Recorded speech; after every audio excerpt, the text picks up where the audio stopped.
Mirëmëngjes të dashur miq, mirë se erdhët. E diela erdhi shumë shpejt, ora shënon 8 dhe do të jemi së bashku deri në orën 10 për të përcjellë gjithçka të përgatitur dhe për të folur për tema të cilat i shkojnë shumë për shtat fundjavës, i shkojnë për shtat të dielës. Sot kur data shënon 6 mars, nesër në fakt është një ditë interesante dhe shumë e bukur për të gjithë mësuesit anë kënd Shqipërisë, pasi festohet 7 marsi, dita e mësuesit, pasuar pastaj nga 8 marsi, dita e femrës apo dita e nënës që kremtohet në Shqipëri dhe aktivitetet janë të shumta, të ngjeshura, jo vetëm për nxënësit dhe studentët dhe për mësuesit, por në tërësi për të gjithë njerëzit të cilët e ndjejnë dhe e përjetojnë atmosferën e festave. Ne do ndalemi fillimisht së bashku tek disa prej lajmeve kryesore të një dite më parë dhe për të kaluar më pas parashikimit të motit tek pasqyra e shtëpisë të shkruar. Ora News zbardhë ndryshimet e propozuara në statutin e Partisë Socialiste. Drafti me 95 nene në total parashikon ndryshime në nenin për zgjedhjen e kryetarit, çështje që këto kohë ka shkaktuar debate brenda gjirit të socialistëve. Kryetari i partisë zgjidhet me një antar një vot sipas këtij projekti statuti, por nëse partia është në pushtet, kryetari do të zgjidhet vetëm nëse 10% e delegatëve e kërkojnë këtë, dhe kjo kërkesë duhet marrë miratimin e shumicës së delegatëve në Kongres. Drafti që pritet të miratohet në Kongresin e 19 marsit përcakton kuota ligjore dhe freshin në listat e kandidatëve për antarë të asambles, transparencë të fondeve, sikurse detyrimin që duhet të paguajnë antarët e partisë dhe kodin e etikës që duhet t'i nënshtrohet çdo kandidat. Të gjithë funksionarët publik, përfshirë kryeministrin, ministrat apo deputetët brenda 2 muajsh duhet të vetdeklarojnë pastërtinë e figurës së tyre. Formulari i vetdeklarimit për çdo zyrtar të administratës do të hetohet nga prokuroria dhe në rast pa pajtueshmërie, ai shkarkohet apo pengohet të zgjidhet dhe emërohet në funksionet publike. Gjithashtu, edhe refuzimi apo mashtrimi në deklarim sjell shkarkimin e zyrtarëve dhe ndjekjen penalisht të tyre. Afro 66.000 është numri i shtetësve shqiptar që kanë kërkuar azil në vendet e Bashkimit Evropian gjatë vitit 2015. Informacioni që vjen nga raporti më i fundit i Eurostat, i cili bën me dije se 5% e emigrantëve në vitin që lan pas kanë ardhur nga Shqipëria. Në dokument paraqitet gjithashtu edhe destinacioni më i kërkuar nga shqiptarët, që është Gjermania. Ndërkohë raportohet se në vitin 2015 ka patur një rekord sa i përket numrit total të kërkesave për azil, teksa shifrat i kanë kaluar 1.2 milion persona. Ndryshime historike në rregullat e futbollit. Bordi i Federatave të Futbollit gjatë mbledhjes së zhvilluar në Wales ka vendosur përdorimin e movioles për çdo episod të dyshim gjatë një ndeshjeje. Moviola në fush vjen vetëm pa kohë pas nisjes së përdorimit të teknologjisë në vijën e portës. Ky ndryshim do të nisë që në sezonin 2017-2018 për një periudhë 2 vjeçare eksperimentuese. Mirë, kanë qenë këto disa prej zhvillimeve më kryesore të një dite më parë, ato që janë zhvillime si për do të keni mundësi të ndiqni në edicionet e radhës të Ora News. I pari për ditën e sotme është në orën 10. Do ndalemi në këto momente tek parashikimi i motit për të parë temperaturat minimale dhe maksimale për këtë ditë të diel, ku shumica e njerëzve preferojnë nëse është ditë me diell dhe ngrohtë të dalin dhe të shfrytëzojnë këtë me familjarët e tyre. Dhe më pas do zhvendosemi tek këndi gazetave për të lexuar titujt kryesor të tyre. Kthehemi vetëm pas disa momentesh. Mirë, jemi zhvendosur në këndin ku ne përcjellim titujt kryesor të gazetave pa humbur kohë, do ndalemi tek e përditshmja Kohajon. Blushi i dhunohet. Pse hesht PS-ja? Ky është artikulli i faqes 3 që mund ta lexoni në brendësi. Petrit Vasili, zhgënjimi, ku e kanë lënë ekipin e futbollit? Tirana i referohet ndeshjes së Tiranës me Partizanin, derbi kryeqytetit, i cili u mbajt vetëm para disa ditësh. Zgjedhja e delegatëve Rama, PS-ja po udhëheq vendin në drejtimin e duhur, ky shkrimi faqes 4. Refugjatët, policët italian kontroll kufirit me Greqin për terroristët, procesi, dekriminalizimi 2 muaj kohë për vetdeklarim ose ndjekje penale. Tirana ka një rrugë me emrin e Ationit në kujtim të djalit të Visargjitit, ky është shkrimi faqes 2. Inaugurimi është bërë nga kryetari i Bashkisë Veliaj. Nga Andi Bushati lexoni shkrimin faqen 8, opinionin e tij alarmi që vjen nga linçimi i Blushit. Koment, Blushi si test për zgjim nga Klapia nga Astrit Patozi. Speciale, 90 vjetori lindjes së artistes së popullit Violeta Amanushi, shkrim nga Zene Peluka në faqen 9. Ministri Blendi Klosi, më shumë qendra rinore në çdo qytet. Koncerti Il mio canto i Semir Pirgut, sukses në teatrin kombëtar të operas dhe baletit. Kemi përfunduar me titujt kryesor të gazetës Kohajon për të shkuar në një tjetër të përditshme në këto momente. Ndalemi tek Gazeta Shqiptare dhe titujt kryesor të saj. Patentat e reja, ky është krye artikulli, ndryshon procedura e aplikimit, hiqen kushtet për vërtetimin e banimit dhe analizat e gjakut, rregulloria e re e transportit rrugor, ia kërkesat për marrjen e lejes së drejtimit. Kujt është marrë patenta nga policia pas 21 janarit, do e jap provimin pas 16 prillit. Taulant Dedja, porosia që në Lanano në 2003 kërcënuesit e blushit në punës administrate në Elbasan. Nën kryetari FRD-s Gazmendo Keta, marrëveshja me Partinë Socialiste funksionon, nuk ka pakt me PD-n. Ambasada në Tiranë, punësimi legal mundësi të mësoni gjuhën falas. Gjermania kërkon 5.000 doktor dhe inxhinier, hapat si të aplikoni i gjeni në brëndësi. Vlorë Gjirokastër, Rama, zgjedhja e delegatëve të Partisë Socialiste, Rama i japim shtys reformave. Lista emërore shpronësimet ku shpreket nga në Fier, Lushnjë, Berat dhe në Korç. Objektet e kultit hajdutët grabisin myftinin e Durrësit. 37 vjeçarja, njohja me serbin, plane martese e intervista do gjë shtëpinë e Vjehrës, gruaja dënohet me pastrim, shkrimi faqes 7, nëse i referohemi opinioneve të kësaj gazete. Kërkesa në gjykatën e Tiranës, Kurum falimenton padia të administrohet nga debitorët. Opinioni ditës nga Ilir Kalema e zhvillim ekonomik bazuar në modele suksesi. Sot në Milosao lexoni, kritika e Romeo Kodrës, Anëri Sala, bëni si themun, por mos bëni si bëjun suplementin e gjeni në brëndësi. Ecim në një tjetër të përditshme në këto momente, ndalemi tek Gazeta Shekulli, për të përcjell titujt kryesor të saj, dhe shohim kryeartikullin. Intervista. Berisha i bëri presion Partisë Demokratike për të bojkotuar. Ky është kryeartikulli i Gazetës Shekulli. Kreu i LZK-s Dashamir Shehi kundërshton qëndrimin e opozitës për largimin nga parlamenti, ndërsa përpjekjen e Berishës për të rikthyer në krye e quan të pavlerë. Shkrimet e tjera të Shekullit si më sipër janë: Vlorë Gjirokastër, socialistët zgjedhin delegatët e Kongresit, pjesëmarrje e lartë. Fuat Sinani, pensionet, dosjet e ish ushtarakëve nuk mund të humbasin, shkrimi faqes 10 dhe 11. Reportazh me njerëzit e regbis, sportit të forcës dhe mendjes. Një të shtun të kompleksi në kryeqytet me një grup djem shqiptar dhe të huaj të cilët prej vitesh në fundjavë praktikojnë regbin, një nga sportet më të bukura në botë. Ky është shkrimi faqes 16, 17 dhe 18. Superiorja Skënderbeu ruan distancën, dështon flamurtari, këtë e lexoni në faqen 19. Më poshtë në Gazetën Shekulli do të mund të gjeni, në brëndësi në faqen 3, testimi, shpallen fituesit e vendeve vakante në zyrat e gjendjes civile. Botimi Max sjell zemërrimit e adoleshentët, rrëfime nga përvojat e dhimbshme. Nga Zoran Arbutina lexoni, Ballkani Perëndimor nuk do të shndrohet në një pikë të nxehtë. Ky është opinioni faqes 9 dhe në lëm pas Gazetën Shekulli. Ndalemi tek dita për ditën e sotme. A ka ekzistuar pas vdekjes së Hysni Kapos fletoria e zez, arkivat, 36 faqet e një dëshmie kontroverse, çfarë ndodhi pas sjelljes së trupit të Kapos nga Parisi, të interesuarit të shkrimë gjejnë në faqen 2 dhe 3. Kryeartikulli i ditës është letër e ish truprojës së Berishës pas një emisioni për Hajdarin në televizionin Klani, Zet Haxhia, 12 pyetje Borgjezit, Fevzo. Çfarë shëriti mbante Blendi të lidhur në krah në kohën e Enverit? Pse i Zeti e quan moderatorin e njohur me një epitet të cilin mund ta lexoni në brëndësi, edhe pse i përmend dhitë e fshatit Prifç? Letra e plot gjendet në faqen 5. Pushtimi fashiste dhe e vërteta e Bari Omarit nga Fatmira Musaj, Agim Vinica për 80 vjetorin e lindjes së Bac Adem Demaçit.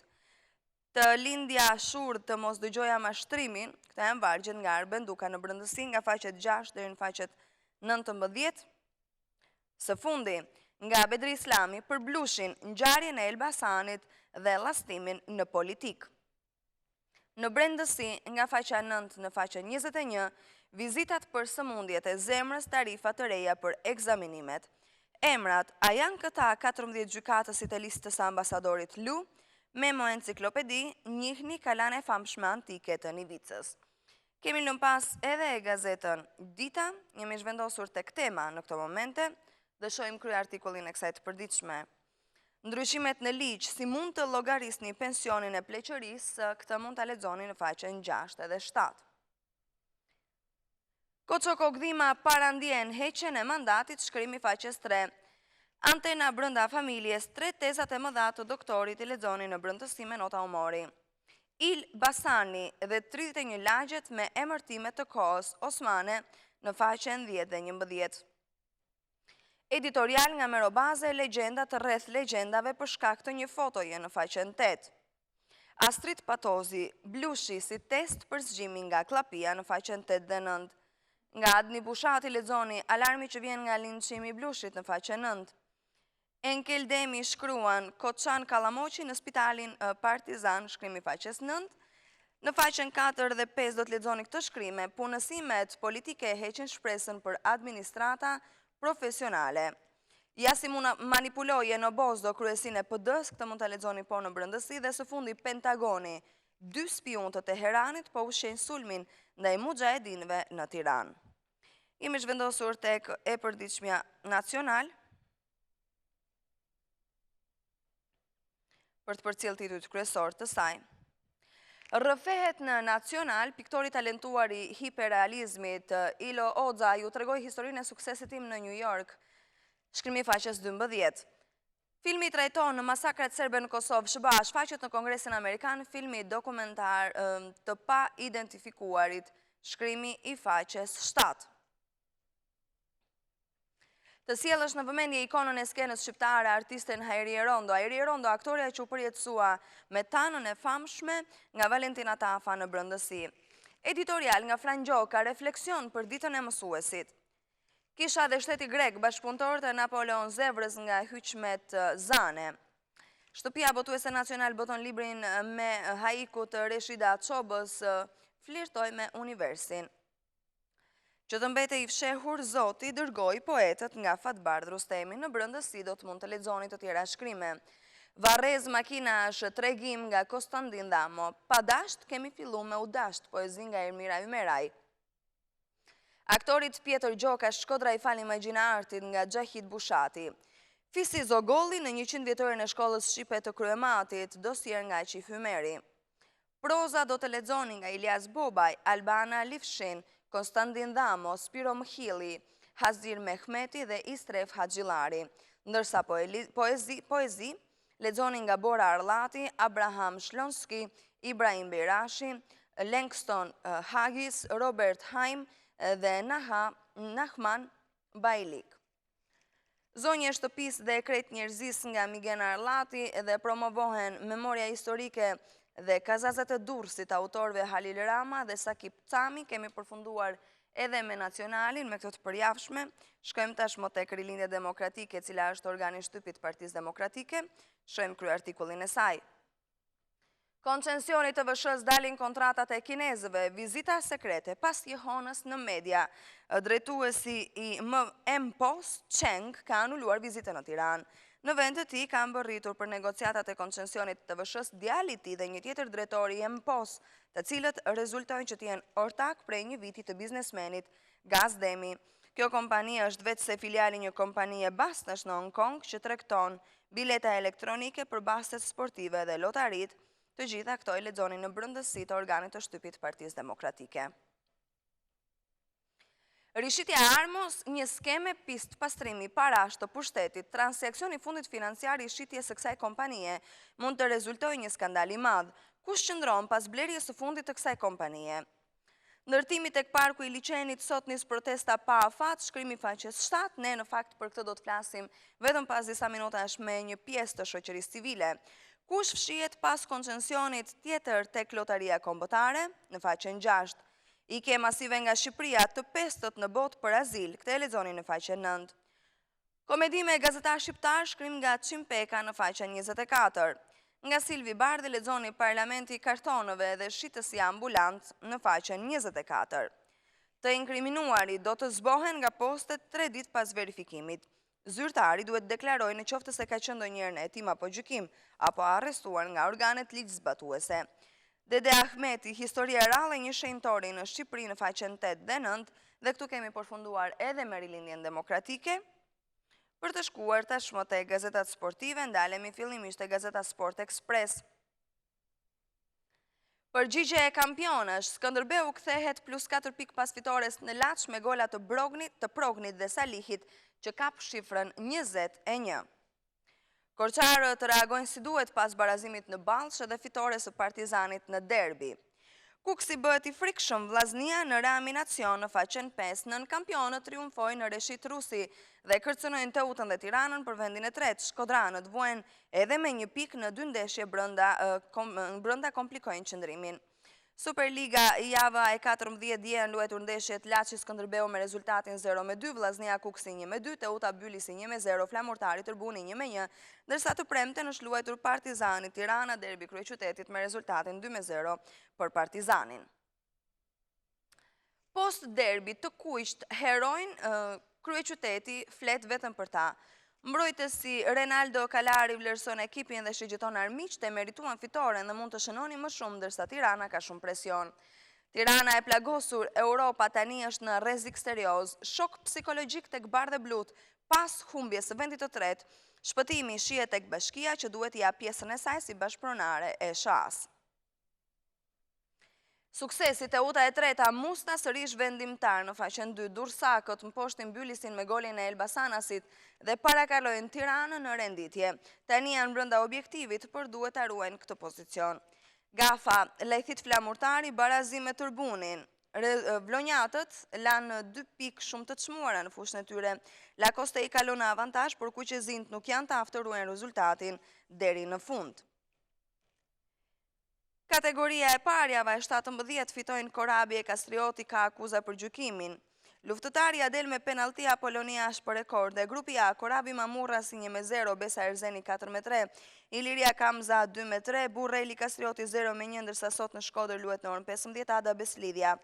Grupi B, Luftëtari Sopote 1-0, Shkumbini Butrinti 1-0, Lushnja Turbina 1-0, Dinamo Apolonia 0-1 dhe Elbasani Pogradeci 0-3. Ndalemi tek sporti në përbot, Napoli nuk fale dhe i bën presion Juves, Allegri titulli 87 pik në faqen 16 të Sport Express. Revolucioni driti jeshile e bordit, Moviola në fush nis provat në faqen 17. Angli, Leicesteri, ëndra vazhdon, derbi Londrës nuk ka fitues.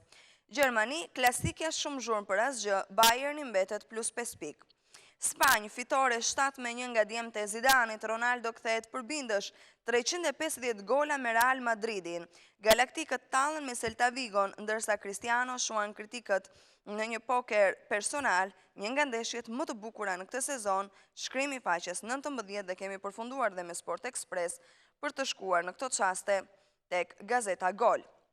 Goli i Mustës ngjit Teutën në zonën europiane. Një rezultat i pritshëm në Niko Dovana, por duhet pranuar formacioni i Guga Shmaganit, vuajti shumë për të shkuar deri te goli, ky është shkrimi faqes 2. Hasani ndëshkon Vllaznin, Kuksi afrohet Europës, po shkrimi faqes 2. Kampionët Skënderbeu si shëtitje në Laç, legionari Andi Lila rigjen golin, më pas Janina duke i hapur rrugën fitores. Kategoria e parjava e 17 nuk sjell ndryshime për Kreun. Tërbuni befason edhe Flamurtari 1-1 në Vlorë, kur të gjithë i mendonin jashtë elitës, Pukianët durojnë surprizën e radhës. Dhe me këtë shkrim ne kemi përfunduar titujt kryesor të gazetës Gol, por në tërësi të gazetave për ditën e sotme. Do të shkojmë në këto momente në muzikë, ka publicitet dhe kthehemi pas pak për të folur për protestën që mbahet rreth orës 10 në parkun e liçenit kundër ndërtimit të këndit të lojrave nga shoqëria civile. Kthehemi vetëm pas pak. Përsëri në studio për të folur, sikundur u thash dashur miq, edhe pak më përpara në orën 10 përsëri sot shoqëria civile do të protestojë tek liçeni artificial për ndërtimin e parkut të lojrave të kryeqytetit. Ne kemi qenë vetë dëshmitar të asaj se çfarë ka ndodhur dhe të rezistencës së fortë në mbrojtje të kauzës së tyre.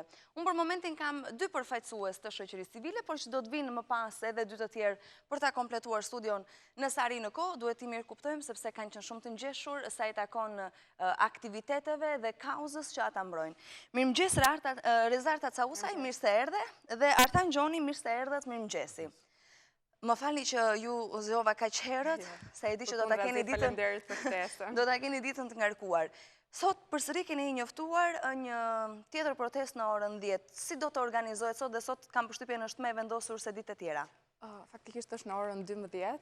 Unë ju nxora 2 orë përpara në protestë. Është orari i zakonshëm i protestave, ora 10, nuk ke faj. Po prandaj, ndoshta është bërë instiktive gabimi. Sot, përveç se nga që bashkia atje ka hapur disa gropa të stërmëdhaja, përveç se kemi një aksion që duhet t'i mbulojmë këto gropa, do mbajmë edhe një asamble për t'informuar qytetarët, duke qenë se janë pak t'informuar rreth arsyetve për cilat po protestohet dhe sidomos argumenti ton kryesor që është mungesa e zbatimit ligjit në këtë rast.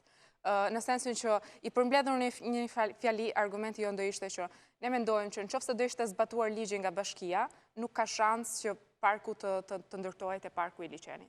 E kuptoj.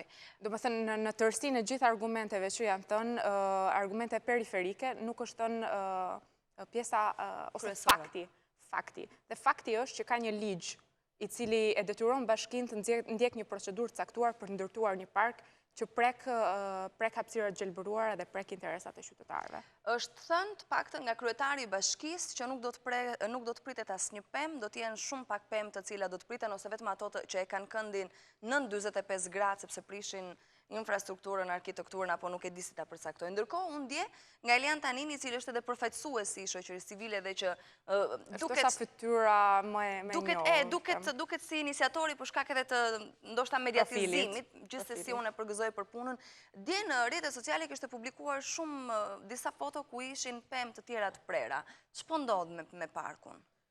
Në fakt, kjo puna e pemëve është pak problem, sepse thuhet që pemët që prihen janë të sëmura, janë me kënd të pjerët dhe kështu. Mirë, po faktikisht pemët janë prerë natën, edhe në mëngjes vetëm kemi para të trungun e prerë, edhe asnjëri nuk e vërteton dot se si ka qenë ajo pemë, domethënë. Nuk ka një fotografi se çfarë pemë është prerë. E kuptoj. Si është prerë dhe pse është prerë. Dalin në deklarata që këto pemë prihen sepse janë të kalbura apo të sëmura dhe në fund pastaj qytetarët janë të paqartë fare për këtë procedurë. Domethënë dje janë gjetur edhe disa trunj, domethënë pemë të tjera të prera, pavarësisht se u tha që nuk ka asnjë mundësi që të prihet pemë tjetër. Megjithatë, përtej argumenteve teknike, bashkia nuk ka një leje të kushtëzuar, që kushtëzohet nga leja mjedisore, që kushtëzohet nga studimi, që kushtëzohet nga leja arkeologjike.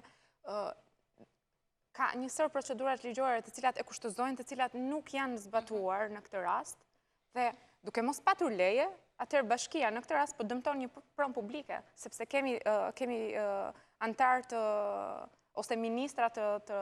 Ka 3 ministri të cilat nuk e kanë miratuar. Normalisht sepse është leje e kushtëzuar. Ministria e Mjedisit dhe Ministria e Drejtësisë në dijenin time. Megjithatë, ta fillojmë pak nga fillimi, sepse prerja e pemëve është argumenti i fundit. Ne jemi para një fakti të kryer kur themi prerja e pemëve, detyrohemi të futemi në një argument i cili nuk është argumenti kryesor, sepse argumenti kryesor është që bashkia nga AJA duhet të pyes qytetarin. Përderisa ligji është që duhet të pyes qytetarin, atëherë duhet minimalisht një periudhë prej një muaj që bashkia duhet të pyes qytetarit se ku është nevoja për të ndërtuar këtë park. Këto dëgjesa që duhet, sipas konventës së Aarhusit, është një konvent ndërkombëtare, merr precedencë ndaj ligjit ton, duhet të zbatohet patjetër, sepse ato evidentojnë cilat janë nevojat e qytetarëve. Është një koncept, është një koncept komunist që bashkia e di se cilat janë nevojat e mia. Nëse bashkia është shumë e sigurt që e di se cilat janë nevojat e qytetarit, atëherë përse të mos e zhvillojmë këtë dëgjes në fund? Përderisa ligji e stipulon, atëherë është e detyrueshme, sepse përndryshe ligji bëhet i zbatueshëm për mua që jam qytetari dobët, për ato që është shitës ambulant, për ato që nuk paguan do dritat, por asnjëherë për personat e veshur me pushtet institucional në fundit. Asnjëherë për gjykatës, asnjëherë për prokuror, asnjëherë për deputet, asnjëherë për ministër. Por një shtet që jeton pa rregulla është një shtet që nuk ka të ardhme. Është një shtet që për këta fëmijë të cilët janë bërë një argument ose bazë një manipulimi publik, më fal që po e them hapur, bazë manipulimit publik, këta fëmijë nuk kanë të ardhme.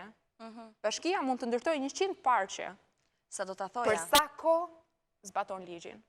Në fakt, përpara se të shkoj tek ndërtimi disa parqeve në përlagje, për mua si nënë është shqetësim, sepse unë jo gjithmonë mund t'i kem mundësit për të marrë makinën dhe për të shkuar tek liçeni për të kënaqur vajzën apo djalin tim, ose mund të mos kem makinë fare dhe do duhet të bëj një xhiro shumë të madhe nga fundi i Tiranës për të shkuar atje. Periudha e dimrit. Kjo do ndalem edhe këtu, po. Si nisi gjitha kjo? Çfarë ju shtyu juve? Domethënë ku pat që kishte çedim të projektit që u bëri që të agresiv në kuptimin pozitiv të fjalës të reagonit me forcë? Në fakt, ne nuk është se jemi vetëm tani aktiv. Flas për të çështje. E qartë, kemi qenë aktiv dhe më përpara për ndërtimet e diga. kjo ka nisur si një rrjedhoje mos informimi të qytetarëve me atë çka po ndodhte atje. Domethënë një ditë të bukur dolën disa rrethime për të cilat njerëzit nuk kishin fare dijeni domethënë. Vemi tek liçeni për të bërë vrap dhe shikojmë që zona është rrethuar dhe është një zonë goxha e madhe, ndërkohë që flitet edhe për një projekt që ishte faktikisht shumë i madh për të qenë në një zonë aq të gjelbëruar. Edhe ky u bë shumë problem dhe në rrjetet sociale u përhap shumë si, domethënë të gjithë njerëzit dërgonin foto të rrethimit, edhe kjo u bë, domethënë, si trend që të shikojmë çfarë u bë, sepse s'ka asnjë informacion.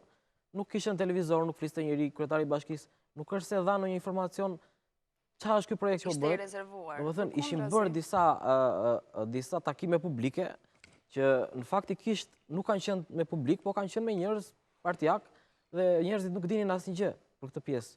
Edhe kjo pastaj ndezi të gjithë këtë reagimin qytetar, sepse që të gjithë pak a shumë e ndjenin po njësoj, domethënë këtë si tip padrejtie që po bëj, e ndjenin edhe duke qenë pjesë e parkut që është një nga hapësirat e vetme në Tiranë, dhe njerëzit nuk kanë ku të identifikohen, nuk kanë hapësirë tjetër të ngjashme në Tiranë, dhe për këtë arsye kjo u ishte shumë e rëndësishme, domethënë prekja e hapësire është si tip harit, domethënë shkelja e fundit që mund të bëhet në Tiranë, sepse çdo hapësirë tjetër është shkatruar dhe po prek ajo, patjetër që njerëzit e ndjejnë shumë. Për më tepër që kryetari i bashkisë gjatë fushatës zgjedhore theksoi që parku nuk do të prekej. Parku nuk do të prekej. Madje ai ju ka bërë, nuk dua ta them juve, po ka bërë edhe një sfidë të madhe personale që ka thënë që nëse do të ketë ndryshime rinjësore të parkut dhe nëse do të ketë betona apo ndërtime kafeje, restorante, bare, në datën 1 qershor ku bëhet inaugurimi, ai do t'i jap dorëheqje nëse ndodh kjo që pretendon shoqëria civile dhe pretendojmë të gjithë ne. Në radhë të parë, kryetari i bashkisë do duhet ta kishte dhënë dorëheqjen që në momentin që ndërhyri në park, nëse do u referohemi premtimeve. Por, ne nuk e dim ku është projekti. Ky është një projekt fantazëm ku kryetari i bashkisë mund të bëjë të tëra ndryshimet e mundshme, sepse ne nuk e dim çfarë Nuk është prezantuar. Është thjesht një video e publikuar nga kryeministri dhe e publikuar gjithashtu në faqen e bashkisë, por ajo është një video e sajuar, nuk është një dokument zyrtar. Nuk është dokument zyrtar. Një vend ka ligje, përveç se ai që zgjidhet nga populli nuk është zot mbi sklever, ka ligje, ka procedura, ka kufizim pushteti. Dhe nëse në 2016, në momentin që ne bëjmë një debat shumë të madh për reformën në drejtësi, ende institucionet cilat kanë për detyrë zbatimin e ligjit, nuk e zbatojmë, atëherë për çfarë po flasim këtu? Kështu që ky projekt mund të jetë çfarëdo, ky është një projekt fantazëm, ne nuk e dim. Ne kuptoj. Është përfolur shpesh që keni mbështetje të madhe nga Partia Demokratike dhe të paktën siç përflitet, unë jam në këndin opozitar tashmë. Ata janë një mbështetje madhe juaj dhe ata ju kanë shtyrë të bëni këtë lloj oponencë ndaj bashkisë. Edhe njerëz të qeverisë e kanë thënë këtë. Në fakt nuk është e vërtet, domethënë kjo është e pavërtet totalisht, pasi ne që të gjithë me njëri tjetrin jemi njohur krejt rastësisht, nuk ka pasur ndonjë, po themi, organizim apo dikush të dilte hajde se tani do vemi tek. Ne jemi njohur rastësisht, kemi bërë disa diskutime bashkërisht me njëri tjetrin dhe kemi arritur në një përfundim që kemi mjaftueshëm fuqi për të reaguar. Nuk ka pasur asnjë individ partijak tek grupi jon, domethënë dhe aktualisht nuk ka. Partia Demokratike bën mirë që bën protesta, domethënë po ideja është që duhet të dalë edhe pak të gjejë pak fajin te vetja, sepse është dhe Partia Demokratike implikuar tek ai park, domethënë mos ta harrojmë që janë dhënë leje ndërtimi nga kryetari i bashkisë i kaluar, edhe domethënë kjo tani mbështetja e protestave është pak, domethënë duhet të dalim mirë nga të pastrojmë mirë veten, pastaj të fillojmë të pretendojmë që të kundërshtojmë diçka që është kaq sensitive. Ma lejo ta plotësoj pak. Më fal, të ftojmë edhe kolegun tjetër tuaj i cili ka ardhur, të lutem Meja, sepse thash angazhimet janë të shumta. Mirëmëngjes, mirë se erdhe. Ulo të lutem. Presim edhe dikë tjetër, po në momentin që do vinë do futemi në transmetim, këto janë ndonjëherë të bukurat edhe të transmetimit live. Por e Zarta. Atëherë siç po thoja, normalisht ne jemi një grupim shumë spontan i shoqërisë civile.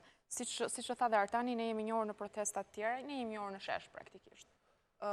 Nuk ka patur ndikime direkt nga drejtuesit e partive absolutisht.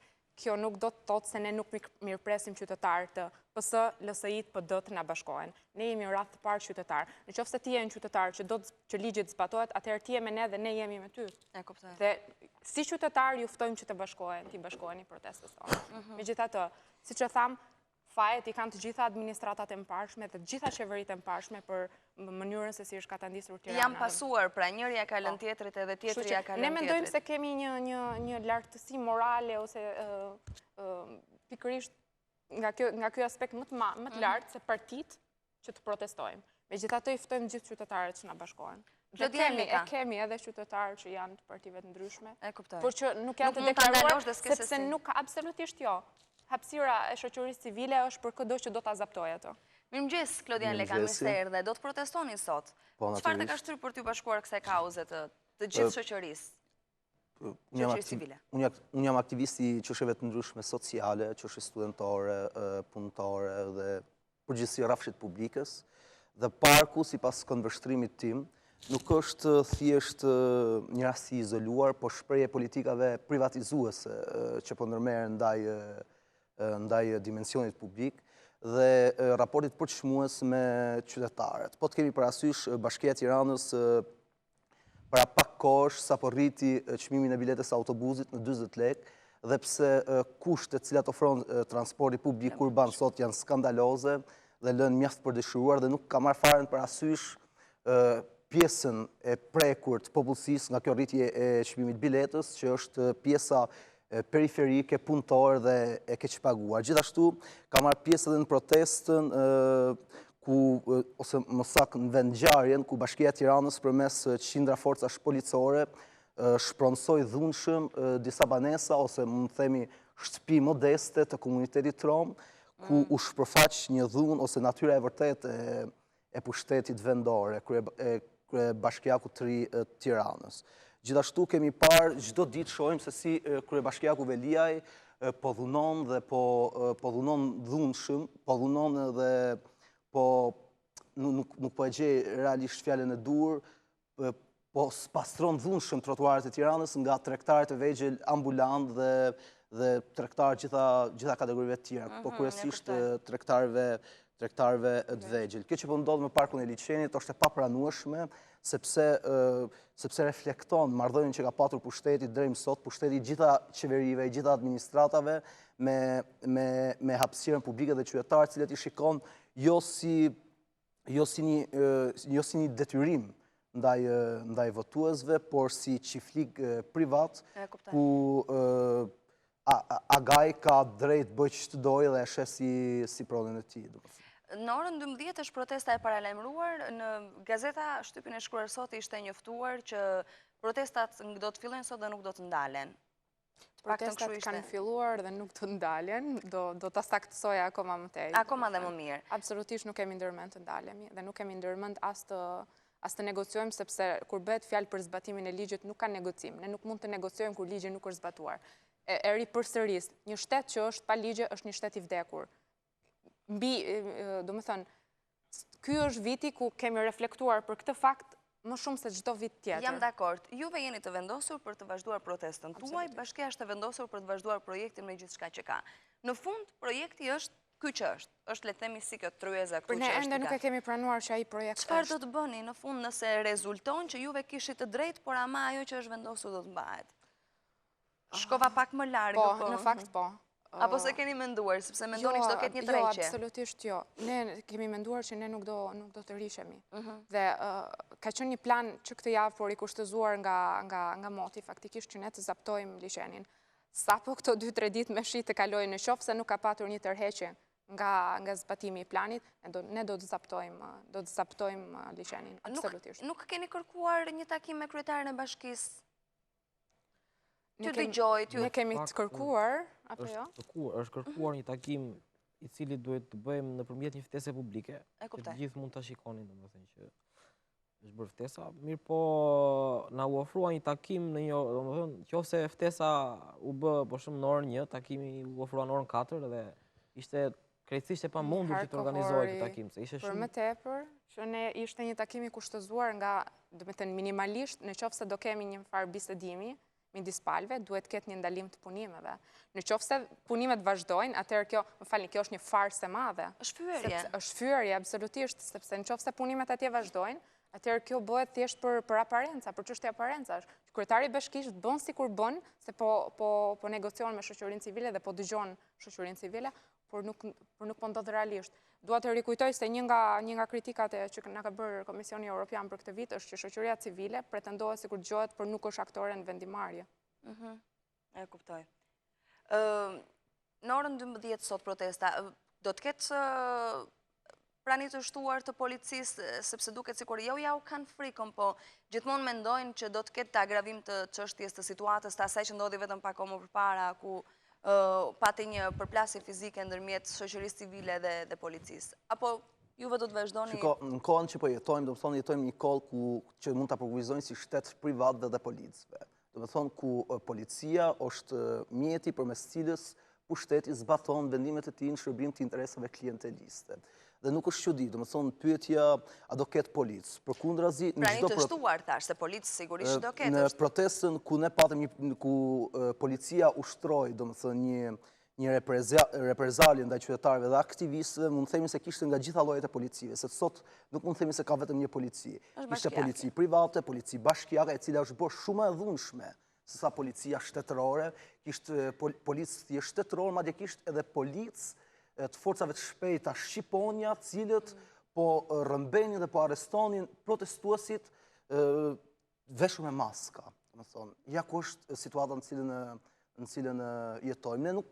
Ne nuk kemi frikë, presim gjithçka, presim edhe policinë aty, ne nuk e kemi sulmuar kurrë policinë, kemi bërë një rezistencë aktive dhe paqësore, e vetmja dhunë që kemi është fjala dhe solidariteti me njëri tjetrin. Pastaj se sa polici do të ketë dhe çfarë do të bëjë policia nuk është në dorën tonë. Dhe kisha shtoje diçka, fakti se ka kaq shumë polici do të thotë se kryetari i bashkisë nuk përkundër pretendimeve mediatike nuk është mësuar të dialogojë me qytetarët dhe aktivistët. Është mësuar të mbajë dëgjesa publike, pra të flas ai dhe tjerët ta dëgjojnë. Dhe përkundër takimit që jemi ftuar me kryetarin e bashkisë, ishte një takim i kotë, sepse ai qëndronte variantit të tij, kur në fakt nuk ka asnjë projekt, domethënë. I qëndronte thjesht fjalës së tij dhe jo ndonjë projekti të mirë përcaktuar apo ligjit që e detyron atë që të paraqesë, domethënë, plan veprimit për ndërtimin e parkut tek këndit lojrave tek Për më tepër që për kufizimi ligjor i dëgjesave nuk e implikon as pak kryetarin e bashkisë. Është Ministria e Mjedisit ajo që bën dëgjesat me qytetarët, e vën në lëvizje nga bashkia për një projekt të caktuar. Dhe ka procedura ligjore të cilët nuk është që është ministria aty ose që duhet flas dhe qytetari duhet dëgjojë. Jo, është zëri qytetari që duhet dëgjohet në dëgjesa. Dhe duhet jetë me një moderator, duhet të ketë një periudhë për një muaj, siç e thash, këto dëgjesa para se të paraqitet plani, përveç fakti që plani nuk mund të jetë një plan i vetëm. Prandaj zgjidhim midis kësaj ose kësaj. Jo, plani duhet ketë alternativa që ne të shohim se cila është alternativa që ne si qytetar na plotëson më mirë nevojat tona. Ka ardhur edhe pse jemi në minutat e fundit edhe e ftuara e fundit, të lutem Meja. Viki. Ulu këtu mes nesh, po, hajde. Të marrim edhe disa minuta opinionet tuaj, mirëmëngjes, mirë se erdhët. Viki, cila është arsyeja që je bashkuar shoqërisë civile për të protestuar për liçenin? Të kërkoj ndjesa, do me thënë, unë pa mundësi për të njohur mirë. Qëndrojmë këtu për ta mbyllur bisedën bashkë. Një nga tres që unë, sepse po flasim për protesta që po bëhen tek liçeni dhe juve si psikologe për ta lidhur me fëmijët, na duhet për gjithë fëmijët një kopësht ose një kënd lojrash, por gjithmonë i bashkangjitur. Se jo disa. Disa patjetër. Unë ju falenderoj shumë për prezencën në studio, do të i bëni të fala Vikit edhe pse unë nuk pata mundësi ta njoh. Dhe uroj që të plotësohet kauza juaj bashkarisht edhe jona, po patjetër, po. Nëse na lejo të themi diçka, një përkufizim, domethënë që është shumë i vlefshëm për qytetarët, ne nuk jemi kundër këndit lojrave. Ne jemi që këndi lojrave që do të ndërtohet tek tek liçeni, do më thonë i cili ka një vlerë prej 700.000 eurosh ose dollarësh, 700 milionësh, copëzohet si projekte dhe të shpërndahet në shumë kënde tjera të lojrave ose të lagjeve të ndryshme të Tiranës, pasi ne duhet të qojmë këndin tek fëmija, jo fëmijët tek këndi.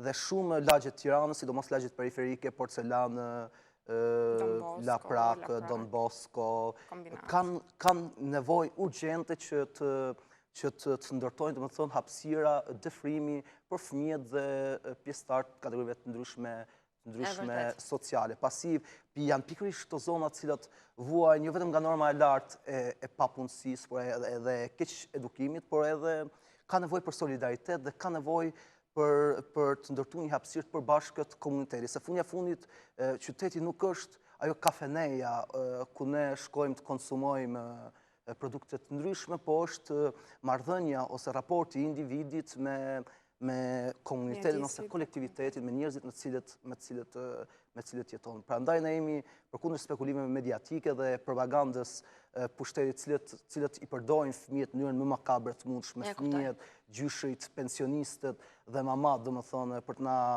që këndërvën aktivistëve të shoqërisë civile, ne dëshirojmë sa më shumë kënde për fëmijët, për që tjetë e shpërndarë në zonat të ndryshme periferike. Pasi një punëtor nuk ka mundësi, do më thonë, ta marë fëmijën edhe ta qoj një orë largë, do më thonë, banesës ti. Të ditës, në dimër, është të pamë e vështirë. Do më thënë, arsyet janë të shumëta. Do më thënë, që nga arsyet, si që thamë që është debati, kjo është debati shtetit ligjor, deri në arsyet më periferike, pastaj që edhe përmendër njëra pas tjetërës. Që thamë, qofse nuk ka ligjë, në qofse një fëmijë nuk ka një të ardhme. Mund të ketë projekte që në një të ardhme i parashikon në ndërtimin e këndeve të lojrave në përlagje? Bashkia Tiranës, po ta shohim me vëmendje, po kryen projekte të mëdha, po kryen bulevarde, po ndërton, po... Edhe aty ka patur protesta para të ditës? Ka patur protesta, po çështja shiko, janë të fiksuar, do më thonë, pas madhështisë, ndërkohë që njerëzit ose populli i thjesht është në të vërtet vuan për gjërat më elementare, shkollat vuajnë për ngroje, qerdhet vuajnë për... Për qerdhet mos foli, janë rregulluar gjitha. Po, u rregullun me investime private, sepse bashkia supozon se nuk kishte para... Supozon se bashkia nuk kishte para, po ama bashkia pas ka para për bulevarde dhe shpenzime tjera ekstravagante dhe nuk ka para, do më thënë, për shkollat e Tiranës dhe për këndet lojrave socializuese për fëmijët. Fundit. Po pra, se kur janë fëmijët të siguruar, edhe njerëzit edhe prindrit janë shumë të qetë për të operuar. Unë ju falenderoj që ishit në studio, ju uroj suksese në kauzën tuaj dhe faleminderit që i përfaqësoni të gjithë ata dhe na përfaqësoni të gjithëve ne që ndoshta për një arsye apo për një tjetër nuk kemi mundësi të ngrem zërin apo të jemi prezent atje ku kauza është e gjithëve besoj sepse parku i liçenit është i gjithëve, na përket gjithëve ne. Faleminderit edhe një herë. Do të shkojmë në muzikë të dashur miq dhe do kthehemi përsëri për të folur përsëri për fëmijët, por kësaj radhe për dhunën që ushtrohet ndaj fëmijëve vetëm pas pak me psikologen e cila sa mirë që na u bashkua që tani. Kthehemi pas pak. Dashur miq, ne jemi rikthyer përsëri në studio, si kundër thash do të flasim përsëri për fëmijët, për një temë shumë të rëndësishme. Kam në studio psikologen Lorela Garuli. Mirëmëngjes, mirë se erdhët. Unë të bëra pjesë të shoqërisë civile se s'po më del nga mendja tani, po jemi gjithë nga pak pjesë e shoqërisë civile, sepse reagojmë për gjëra të cilat na duken më me vlerë dhe më interesante. Dua të dalem pak te dhuna ndaj fëmijëve. Jo vetëm dhunë fizike, dhunë verbale, dhunë psikologjike, madje ka një projekt nga Ministria e Mirëqenies në lidhje me dhunimin ndaj fëmijëve apo statistikave. Dua ta nis nga fakti që nga kush dhunohen më shumë fëmijët? Nga prindrit, nga shoqëria, nga mësuesit, nga rrethi shoqëror? Atëherë, dhuna e fëmijëve ashtu siç ti e the dhe do ta sqarojmë, përfshin shumë komponentë. Sigurisht nuk është vetëm ajo që me dhunë prindrit shqiptar kuptojnë dhunën fizike, jo. Është shumë e gjerë se sa kaq. Dhe fatkeqësisht, evidencat janë, ndonë është e dukshme dhe një sy, me thënë pak vëzhgues, jo domosdoshmërisht një kërkuesi shkencor, specialist, e dallon që dhuna është shumë e pranishme tek fëmijët shqiptar. Ata dhunohen kryesisht në shtëpi, në familje, por dhe në shkolla, domethënë mjediset e tjera të edukimit, që mund të jenë kopshtet më pak, por edhe shkollat më shumë dhe nga moshatarët edhe më pak. Arsyet sepse për shembull fëmijët dhunohet më shumë në familje dhe jo në shkolla është sepse prindrit shqiptar kanë një lloj koncepti lidhje me përkatësinë dhe pronësinë e fëmijës. Domethënë ti e imi, këtë e di unë dhe vendosun edhe pikë. Dhe fëmin qoftë edhe tek dhuna, e dhunoj unë sepse është fëmia im. Nuk e çon shkollë që trifet nga mësusja, ta zëm, domethënë e thënë kështu. E Në kuptoj. mënyrën E të përditshme. e të përditshmes. Megjithatë, sa të raportuara janë rastet e fëmijëve të dhunuar keq në familje, sepse tash unë për vete jam prindër dhe ndodh ndonjëherë në gjak nxehtësie e sipër apo në një gabim të rënd të fëmijës, nuk po them një shpull në fytyrë, po edhe një të bërtitur më të madhe se ç'e meriton. Kjo është dhunë psikologjike. E Kjo di, që i e bën, kuptoj. Nuk ja bëj vërtet se po në sensin, çdo prind i bërtet një fëmije për t'i kërkuar llogarinë në lidhje me një gabim. Është e gabuar, thon psikologët. Edhe kjo. Edhe kjo. Atëherë, pyetja ishte që a raportojnë rastet. A raportojnë rastet, ose sa raste raportojnë për dhunë në familje, flas për dhunë fizike. Për dhunën fizike, rastet, kjo është një përgjigje që merret dhe nga strukturat e shtetit, policisë, por rastet që raportojnë janë shumë të pakta. Duke qenë që fëmijët nuk janë pjesë e vendimarrjes, sigurisht një fëmijë 8 vjeç, 5 vjeç, 10 maksimumi, nuk mund të shkojë vetëm në polici dhe të thotë shiko se më ka dhunuar nëna, babai, kam këto shenja në trup, ose më bën shantazh, më kërcënon, më bërtet. Është shumë e vështirë. Dhe prandaj ky është një rreth vicioz nga i cili dilet vetëm nga triturit. Domethënë, ata që e krijojnë dhe e nxisin dhunën, janë ata që duhet dalin. Jo vetëm nëpërmjet krijimit politikave, të atyre që mbeten teorike, por sigurisht nëpërmjet mënyrës së edukimit, që duhet jetë tjetër nga kjo që është, sigurisht. Kështu që mënyrat e raportimit janë shumë këtu kemi shumë për dëshiruar. Sigurisht që strukturat dhe gjitha nuk funksionojnë mirë. Raportimi i dhunës mund të ketë mbasen mjediset shkollore. Domethënë, nëse fëmia ta zëmbënohet në shkollë, atëherë shprindja ai që do të ankohet. Por që fëmia vetë të jetë protagonisti i ankesës dhunës, jo, kjo është shumë e vështirë. Është shumë e vështirë. Lorela, sa e dëmton fëmijën dhuna në familje? Nuk po flas vetëm për dhunën fizike, sepse unë as nuk dua ta mendoj që një prind dhunon lë me shenja aq më tepër një fëmijë, sepse nuk e ndjej për ta pranuar këtë gjë.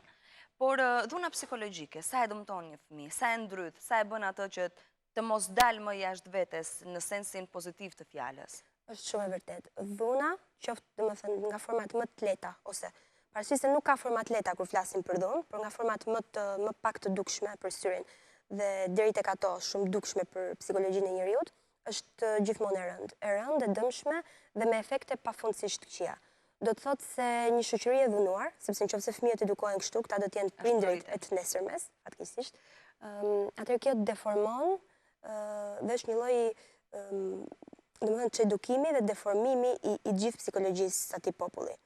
Do të thotë që dhuna mund të shkaktojë këto raste që po thoje, domethënë një lloj ndrydhjeje, mund të shkaktojë fëmijë inferior, fëmijë që mësohen me frikën, që do të mësohen gjithmonë të ruhen, fëmijë që do të bëhen hipervigjilent ndaj rrezikut, ndaj frikës, domethënë do të perceptojnë çdo gjë nga mjedisi i jashtëm si të rrezikshme për ta. Domethënë fëmijë të pasigurt, fëmijë që do të kenë frikë të ngrenë zërin, fëmijë që do mësohen vetëm të ruhen dhe të mbrohen. Ndërkohë, dhuna mund të ketë dhe një efekt tjetër të kundërt me këtë, po kaq të dëmshëm ose më shumë, që krijohen fëmijë agresiv. Fëmijë dhe të rritur agresiv. Të marrin atë si model pastaj në të ardhmen. Sigurisht, domethënë fëmia në terma teknik do të ishte që identifikohet me agresorin. Do të thotë që unë që jam fëmijë dhe po dhunohem nga prindi nesër, unë do bëjmë një prind po kaq i dhunshëm, sepse kjo është mënyra që mua më rritën me edukuan. Ky është mesazhi që unë mora. Kjo është shumë e rrezikshme. Ti japësh fëmijës këtë mesazh, domethënë që gjërat zgjidhen me dhunë dhe i zgjidh më i forti, është ligji i xhunglës sigurisht. Që është një regres dhe është hap prapa në shoqëri, nuk është një hap para. Për të mos shkuar deri te dhuna apo deri te e bërtitura, se dhe e bërtitura ndaj fëmijës në një farë dhune është. Si duhet të reagojë një prind kur fëmia e tij bën një gabim? Një gabim i cili mund t'i ketë kushtuar ndoshta edhe për ta vrarë, për ta lënduar, mund t'i ketë kushtuar ndoshta ekonomikisht edhe familjes. Flas për gabime që pa dashje merr zonë televizori, nuk e di ose një gabim ose një hedhje e gabuar e një lodre. Po i marrun këto shembuj. Edhe pse psikologët mund të thonë që jo, nuk duhet luajt e salloni, duhet luajt e dhoma e vet, pa ai fëmijë është ka lirinë për të lëvizur. Jo, fëmia ka drejt luaj kudoj sepse ai nëpërmjet lojës mëson, rritet dhe zhvillohet. Sidomos këto kushte që luajnë në shtëpi dhe nuk ka vend duke lidhur me temën e parë, për ta lidhur me të parën. Sigurisht nuk del dot jashtë. Fëmia nuk bën asgjë qëllimisht për t'i bërë keq prindit. Kështu që një prind i arsyeshëm normalisht nuk ka pse të reagojë në atë formë dhe të dhunoj fëmijën pse bëri një dëm material. Atëherë ka shumë mënyra se si fëmia mund të mund të edukohet dhe mund të orientohet drejt asaj që do prindi. T'ja shpjegoj me fjalë, për shembull. Duhet t'ja shpjegoj me fjalë. Duhet ta edukoj që fëmia të ditë shpreh mendimet dhe ndjenjat e veta. Do me thënë, jo ta trëmbi, jo ta dënoj pa e sqaruar atë. Kështu që dhuna fizike asnjëherë nuk do ta zgjidhë këtë problem të prindit për ta dënuar. Justifikimi parë i prindërve në diskutime sipër, për shembull, kur flitet dhe thuaj që okej, ti sqaroja një herë që ai ta kuptoj, ose sqaroja disa herë që nëpërmjet fjalës të arrit të kap ndoshta jo 100% të thelbin e nocionit, por të kap një pjesë të saj. Dhe ajo që thuhet është fëmijë vogël, është 5 vjeç dhe nuk më kupton, nuk kam çfarë t'i bëj, për shembull. Është një mentalitet shumë i gabuar i prindërve shqiptar, fatkeqësisht. Fëmia fillon të kuptoj shumë herët dhe krijon unin e tij shumë herët. Unë jam shumë partizane e kësaj gjëje, do me thënë që fëmia duhet lënë i lirë dhe duhet respektuar si një i rritur. Si një i rritur në sensin që ai ka personalitetin e tij dhe nuk mund të arrisësh me idenë që ti nuk kupton, sepse ai realisht nuk do të kuptoj. Nëse ti nuk e sqaron, nëse ti i bërtet, e shan e ofendon ose pafund do me thënë i vendos epitete, sigurisht që ai nuk do të kuptoj.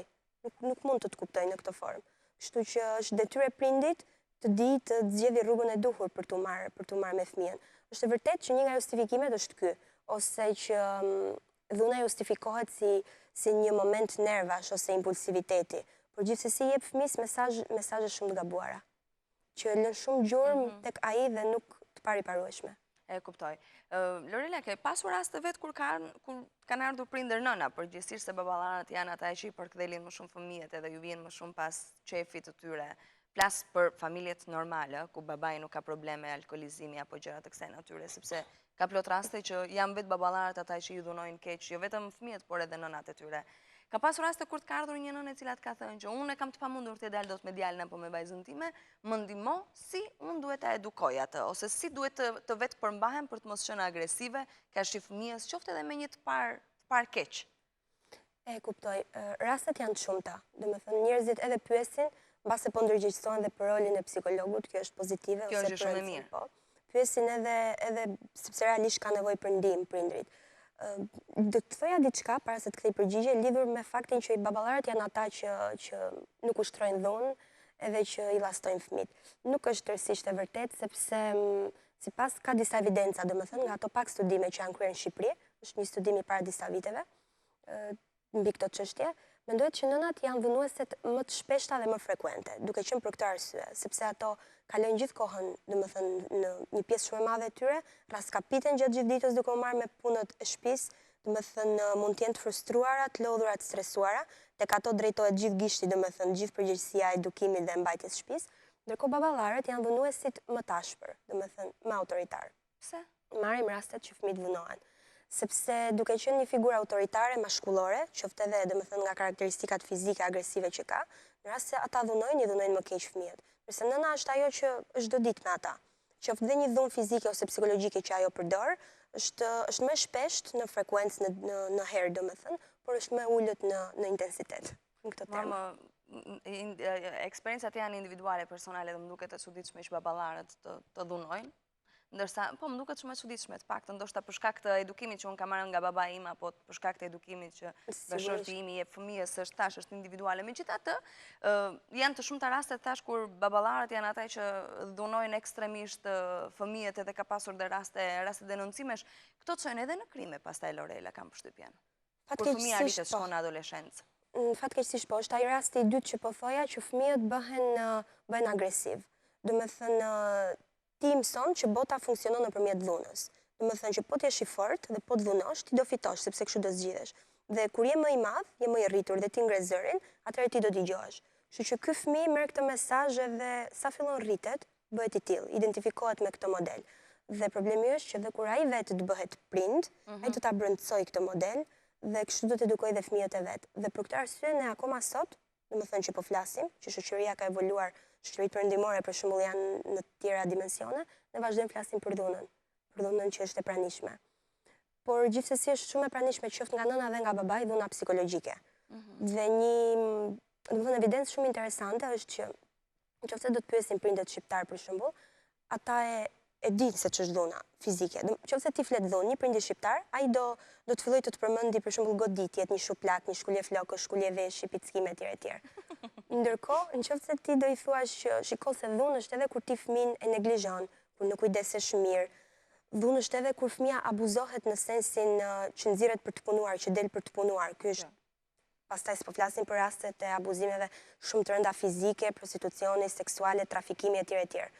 Por në atë që është e përditshme, domethënë, që fëmijët shqiptar dhe nënat baballarët shqiptar kanë si mënyrë komunikimi në jetën e tyre të përditshme.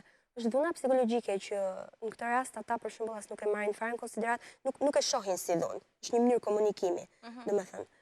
Po e kritikoj në mënyrë që të bëhet një njeri më i mirë për të ardhmen, për shembull. Se justifikimet pastaj fillon edhe bërja e ndërgjegjës, ndoshta nënat dhe baballarët e kuptojnë që në një moment gjakdëtësie ose në një moment lodhje, nervash, pune, gjitha nga këto, e kuptojnë që mund të ketë një gabim, por këto janë ato pikat e vogla që i shtohen pastaj edukimit fëmijës. Po dhuna në shkolla, sa evidente është në vendin tonë, ndoshta në arsimin bazë, në 9 vjeçar, se në gjimnaz, nuk besoj se mund të dhunosh dot një gjimnazist, një djalë apo një vajzë. Jo, nuk është e vështirë. Është e vështirë. Atëherë është e pranishme edhe në shkolla dhuna, sigurisht në institucionet e edukimit, duke nisur dhe në kopshte ka raste. Kjo është alarmante, sigurisht. Rastet janë që mund të jetë më shumë dhunë psikologjike se sa fizike, sepse kjo është shumë flagrante pastaj. Dhuna psikologjike mund të jetë nga ana e mësuesve nëpërmjet ofendimesh, kërcënimesh, një nxënës që nuk mëson, një nxënës që është më i lëvizur se tjerët, që i prish mësueses orën e mësimit. Mund të jenë kërcënime të tipit që do të ngel, që i vendosin notat këqija, që do të thras prindin. Domethënë, ideja për ta trembur gjithmonë fëmijën, për ta friksuar. E kuptoj. Kjo është ajo që i mbetet gjithmonë, qoftë nga dhuna në familje, qoftë edhe nga ajo e shkollës. Domethënë, fëmia bëhet pak i ndrydhur dhe bëhet pak shumë alert ndaj rrezikut dhe ndaj alarmit. Domethënë nuk do të jetë i qetë, nuk do të ndihet në një mjedis të sigurt. Dhe sigurisht që do ta pengoj shumë që të fillojë dhe potencialet e veta. Sepse ai do të ketë gjithmonë merakun që mos po gaboj, mos do të më dënojnë, domethënë mjedisi që mendon gjithmonë gjën e keqe. Po sigurisht, sepse nuk është rrirë në një mjedis me mikpritës. Një mjedis që dhe kur gabon i thotë nuk ka problem, se erë si do ta bësh mirë, ose nga gabimi mëson. Po rastet e fëmijëve hiperenergjik, të cilët janë shumë energjik, të cilët duan apo s'duan bëj gabimet vogla, si duhet sillet prindi në të tilla raste? Me thënë, duke lënë më një andunën, një sjelljes që të jetë sa më afër edhe plotësimit të dëshirave të fëmijës, por edhe plotësimit të detyrave që fëmia ka kashi familjes nëse shprehemi kështu. Atëherë fëmia në këtë rast mund të edukohet nëpërmjet shpërblimeve për shembull, ose nëpërmjet lojrave që mund të organizoj? Po, ose nëpërmjet ndëshkimeve, por jo ndëshkime të tipit ta veçosh, ta lësh vetëm, ta izolosh. Jo, sot nuk do dalim për shembull nga liçeni. Për shembull, në qoftë se shumë mirë, E lidha sot gjithë ditën me liçenin, po më pëlqen ti pse. Atëherë është një që në gjuhën teknike quhet teknika e gjyshes, në thonjza, sepse është, domethënë gjyshja është ajo që i thot fëmijës, po e bëjmë ta zëm, po e bëre mirë këtë, po i mbarove detyrat në kaq kohë, atëherë do të bëjmë atë lojë që ti ke qef, ose do të shikosh këtë film vizatimor që ti do, ose do të zhvillim këtë aktivitet që ti ke dëshirë, do të gatuajmë bashkë sot, për shembull, për marrë një rast. Dhe jo vetëm shpërblime materiale, sepse kjo pastaj është thik me dy presa. E para që jo të gjithë prindët mund ta plotësojnë. Ky është problem tjetër. E dyta, sepse do të zhvlerësohet gjithnjë më shumë. Do duhet gjithmonë të shtosh shpërblimin material. Po, edhe kjo do të jetë është bela pastaj për prindin. Por mënyra më e durë është kjo, domethënë nëpërmjet disa stimujve dhe disa reagimeve, fëmia merr disa shpërblime, merr disa mesazhe pozitive ose negative. Negative në sensin ti ja heq edhe atë shpërblimin pozitiv, në rast se ai nuk ka përmbushur ato detyrat e veta. Sepse sigurisht nuk po flasim që fëmia tani të rritet në një lloj lirie pa kushte, sepse ky është neglizhim nga ana tjetër, domethënë, është ekstremi tjetër. Një fëmijë që bëj ç'të duash, sillu si të duash, shko nga të duash. Jo, kjo nuk e ndihmon, kjo nuk e ndihmon fëmijët absolutisht, sepse për më tepër e frikson, domethënë ka nevojë ti vendosësh disa piketa, por që në çdo rast të jenë të shëndetshme për të ardhmen e tij, për psikologjinë e tij. Sa asistencë jep shteti, Lorela, në drejtim të fëmijëve të dhunuar në dienin tënde? Atëherë shteti ka disa çështje, domethënë si për çdo gjë tjetër në politikën shqiptare, në pjesën e ligjit shqiptar, sepse unë nuk flas për politikën. Ligjet ne gjithmonë i kemi shumë të mira, domethënë për sa kohë ato janë modifikuar pas viteve 90, kemi pasur fatin t'i marrim të gatshme. Mirë po, sa zbatohen ato, është gjithmonë pyetja Zbatueshmëria. Dhe hendeku është shumë i madh. Ashtu si dhe në fusha tjera po thoja, dhe në këtë rast, ato lënë shumë për të dëshiruar, sigurisht. Një shembull për këtë mund të jetë një rast, për shembull, unë di që ne kemi ratifikuar më përpara dhe se Shtetet e Bashkuara, që është domethënë Shumë domethënëse. shumë domethënëse, konventën për mbrojtjen një lloj konvente për mbrojtjen e drejtave të fëmijëve, që do të thotë se në qoftë se ne kemi bërë këtë gjë para SBA, sigurisht që kjo nuk vjen sepse ne jemi më të përgatitur. Përkundrazi, kjo vjen sepse mund t'i marrim gjërat shablon, domethënë edhe të mbeten në letër, mbeten në vetëm ligje. Ky fakt tregon që kemi shumë hendeqe dhe boshllëqe në këtë pjesë. Sigurisht ka disa struktura, cilat merren me këtë.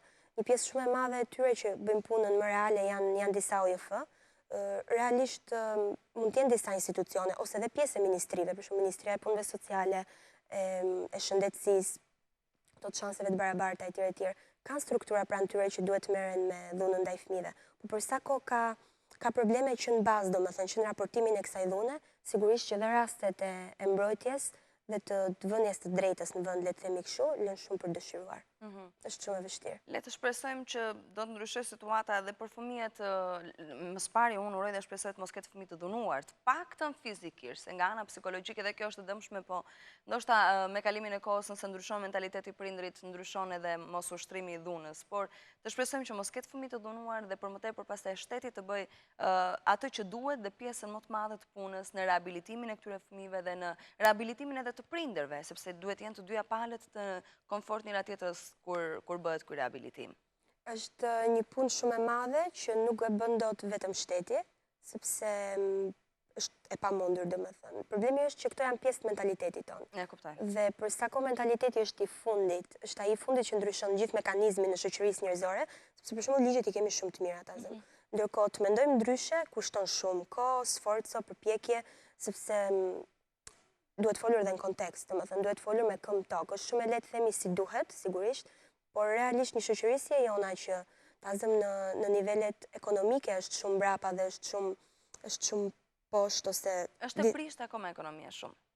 Ekonomia po, por dhe psikologjia mentaliteti është akoma dhe më I brisht, kështu që nuk ka se si ne të kemi një mendësi kaq të emancipuar kur ato nevojat bazë, domethënë sepse ka një hierarki nevojash, kur ato bazë nuk plotësohen dot.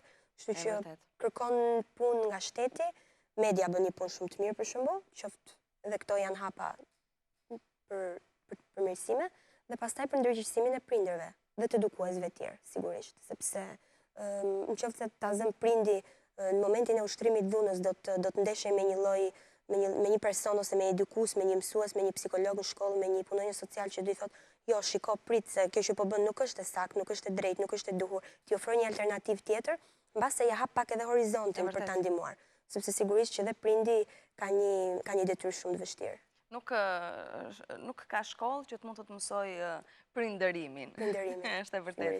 Faleminderit Lorela, faleminderit që jeni në studio edhe shpresoj të kemi përsëri takime të tjera për të folur për tjera tema shumë të rëndësishme, sepse roli psikologut në ditët e sotme është tejet I domosdoshëm, qoftë edhe për të bërë një bisedë edhe për të shkarkuar ndoshta të gjithë akumulimin e energjive që ka një njeri gjatë ditës së punës apo të jetës së vet. Faleminderit.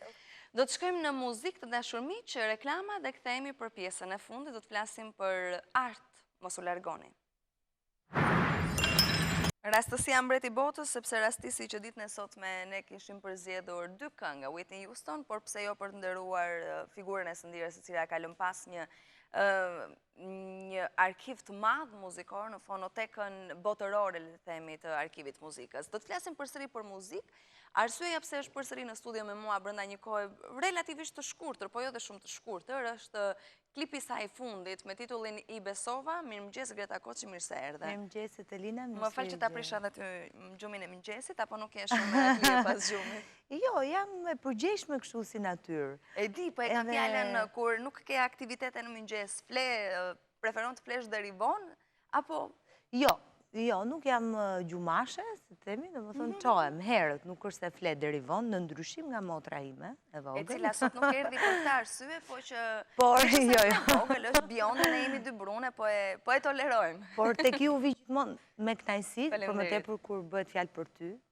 Shumë faleminderit. Ftesa është, dhe më thonë, 2 fish me më shumë kënaqësi. Shumë faleminderit.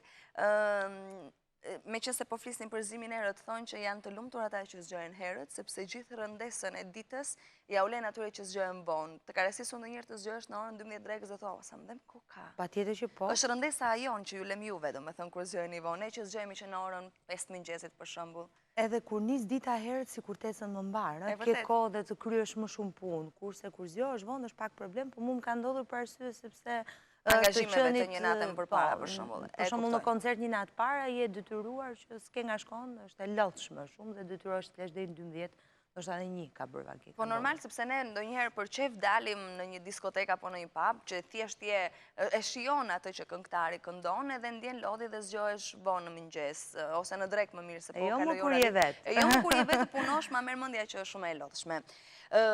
Kohë të fundit je shumë aktive, je shumë produktive dhe më bëhet shefi që prodhon jo vetëm këngë, po i shoqëron dhe me videoklipet cilat kanë një kosto ekstra, vetëm prodhimi videoklipit pa marrë parasysh edhe këngën. Kënga me fundit është I besova. Pse ky titull? Teksti është shkruar nga Goldi G, nga Ariani. Bashkëpunimi I tretë për momentin me Goldin I kësaj periudhe? Po, I dyti në këngë, si me thënë, dhe I treti, po. Bashkë me marrë dhe videoklipin me Enin, me këngën me mu. Po, mas mirë I ka qenë e para, me mu e dyta, që rezultuan të dyja të sukseshme, kurse kjo ka qenë një bashkëpunim sa I përket tekstit, është një djalë shumë I talentuar me tekste, këtë ka, si me thënë, e ka shprehur dhe në veprat e tij e ka shfaqur. Mirë, ishte realizimi mirë, është pëlqyer, është një këngë e ëmbël që sidomos prek më shumë vajzat, sepse është një këngë që flet sidomos për ndjenjat e një femre. Nuk e di nëse meshkujt e urrejnë, po jam e sigurt që e urrejnë. Ndonjëherë meshkujt që shfaqen sikur I urrejnë apo nuk I pëlqejnë këto këngët I dëgjojnë më shumë, më beso. Sigurisht, se e bën ritmi që ta, somos nëse ka një makinë më të bukur dhe ka një ritëm që për shembull kënga mas miri, nuk po them që urrejnë nga çunat absolutisht, po në kohën që doli në të gjitha makinat e çunave përgjithsisht që më rastiste mua të kur kalonin ose që shkëmbeheshim rrugës, dëgjoj shumë kjo kënga. Dhe unë nuk e kam në CD këtë, prisja ta jep te radioja, pastaj ta dëgjoja. Kënë CD, ta jap punë sa do të dalim. Dhe që po thoja për I besova, klipi është realizuar nga Max Production, kënga është kompozuar nga unë. Kompozuar nga ty? Po, kënga është kompozuar nga unë. Fakt që unë nuk e dija. Një element I ri për ty domethënë, të paktën në dijenin time, kompozimi. Apo e ke bërë dhe me këngë të tjera? Jo, e kam bërë dhe me këngë të tjera, pavarësisht se nuk kam dashur shumë ta publikoj, ja kam lënë, si më thënë, emrin studios, ku është punuar, dhe nuk kam dashur shumë ta, po e them, dhe më thënë, kënga është kompozuar nga unë, tekste nga Goldi, është pëlqyer, edhe unë e testoj në fakt edhe në për koncerte, në momentin që e këndon dhe njerëzit e këndojnë pas te, aty është testi më I mirë për një këngë. Kështu që jam e kënaqur, jam duke përgatitur një këngë tjetër, po kjo është sa I përket... Prapë këngë tjetër? Po, më njerë, një këngë tjetër, jam duke punuar me Kosovën këtë radhë, sërisht. Sa mirë. Po. Duket sikur po të ngjit ta pjesa veriore, realizimi. Flas me bashkëpunime, të veriore flas për Kosovën. Goldi G është nga Kosova. Po, është I përshevës Goldi, po shikoj Elina, ata janë shumë, jo se ne kemi kompozitorë shumë të mirë. Ata ka një lloj stili të veçantë në muzikë. Ndoshta edhe kanë parë pak më para nesh, kanë dëgjuar pak më shumë se ne, dhe kanë një lloj stili që është shumë trend momentalisht dhe janë shumë të zotë në realizimin e një këngë të mirë dhe moderne. Sigurisht këtu kemi kompozitorë të mëdhenj që unë kam punuar me ta, siç është Adila, apo Shpëtim Saraçi, etj, mjeshtra që realizojnë këngë shumë të bukura, por domethënë sa I përket tregut ata janë më in momentalisht. Domethënë dhe kanë gjetje të tilla që me një të dëgjuar kënga ngjit në veshin e publikut. Domethënë jo vetëm të rive, po edhe të moshave më të mëdha. E dëgjojmë pak I besova disa momente se unë kam qejf ta dëgjojmë sepse kemi më pas edhe një tjetër klip dhe kthehemi përsëri në studio.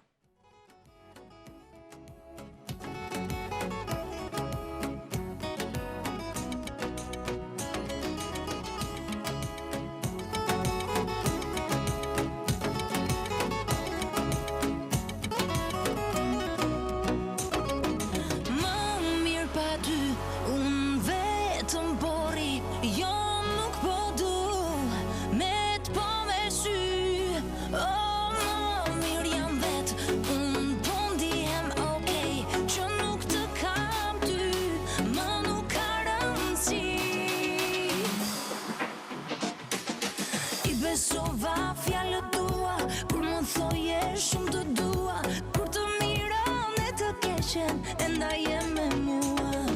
Të bata në zemër, të bata mrena, fjalët tua ishin rena, unë e ti o zemra jeme, ma kur gjë nuk kena.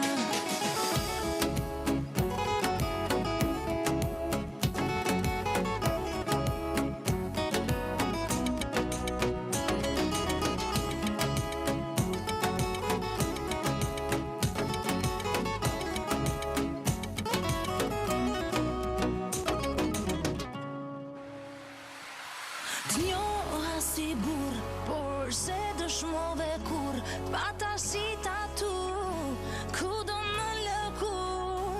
O, më mirë jam vet, unë po ndihem okej, që nuk të kam ty, më nuk ka rëndësi.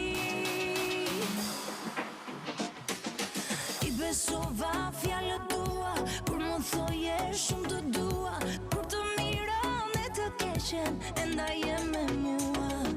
Të bata në zemër, të bata mrena, fjalët tua ishin rena, unë e ti o zemra jeme, ma kur gjë nuk kena. Mall, kur do të kesh, mos do më gjesh, vetëm do jesh. Do të mungoj, tjetrën kur ta kesh, ke hum një mbret të resh, vetëm do jesh. I besova fjalët tua, kur më thoje shumë të dua, kur të mirën e të keqen, enda je me mua. Të bata në zemër, të bata mrena, fjalët tua ishin rena, unë e ti o zemra jeme, ma kur gjë nuk kena. I besova fjalët tua, kur më thoje shumë të dua, kur të mirën e të keqen, enda je me mua. Të bata në zemër, të bata mrena. Këndon, dëgjoj, ti këndon këngë dashurie dhe bën shumë mirë, që flasin lidhje me ndjenjat kash i femrës dhe mashkullit apo anasjelltes. Po që mos kam pyetur asnjëherë publikisht, çfarë statusi ka Greta? Di? Po, le çfarë di unë dua t'i përcjell dhe publikut atë që jo atë që di unë ndoshta, po atë që do ti që të di publiku.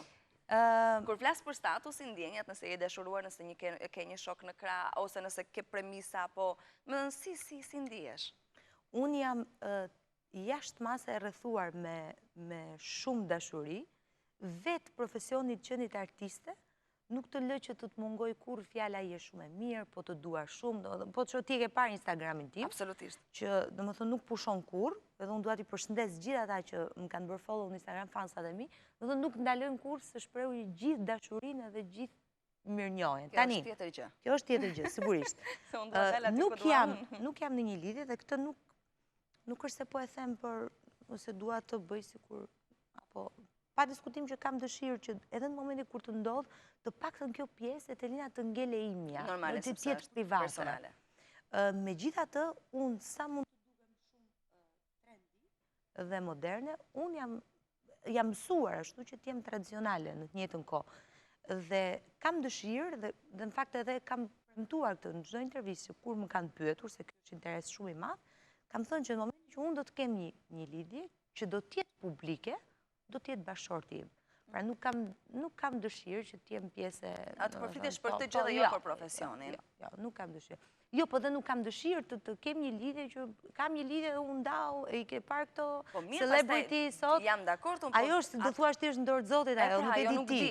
Por do përpiqem që të paktën në momentin të funksionoj kjo. Sepse besoj asnjë nga vajzat nuk dëshirojnë që të ketë një lidhje të mirë dhe të përfundojë me ndarje. Absolutisht jo. Në të shumtën e rasteve një vajzë niset për të krijuar gjëra serioze dhe jo për aventura. Në të shumtën e rasteve. Pa Nuk duhet të diskutim. bëjmë paragjykuse.